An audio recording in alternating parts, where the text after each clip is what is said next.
অত্যন্ত অসন্তোষজনক একটি পরিস্থিতির মধ্যে আমরা সংসদের কার্যক্রম চালাচ্ছি।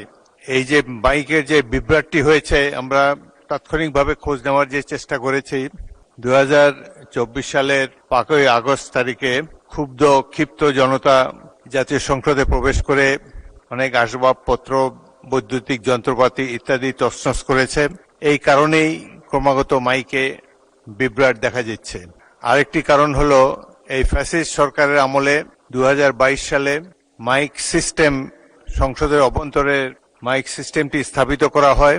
যারা এটি স্থাপন করেছে তাদের এটল কোনো ওয়ারেন্টি ছিল কিনা, মাইকের কার্যকারিতা কতদিন থাকবে এ সম্বন্ধে কোনো কাগজপত্র ইত্যাদি পাওয়া যাচ্ছে না।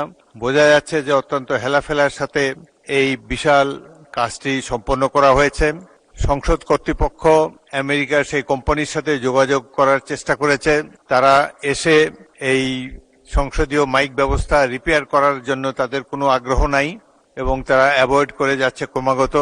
স্থানীয় যে কোম্পানিটি এই কাজের সাথে জড়িত ছিল তারাও কখনো পলাতক, কখনো দায়সারাভাবে এড়িয়ে থাকে।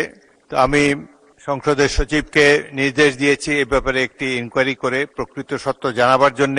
কারণ রাষ্ট্রের সর্বোচ্চ এই হাউস, এই জাতীয় সংসদে এভাবে বারংবার বিদ্যুৎ বিভ্রাট ঘটা, এটা আমাদের জাতির জন্য, রাষ্ট্রের জন্য অত্যন্ত কলঙ্কজনক। এগুলো যাতে আর না হয় সেজন্য আমরা সবাই মিলে চেষ্টা করতে হবে।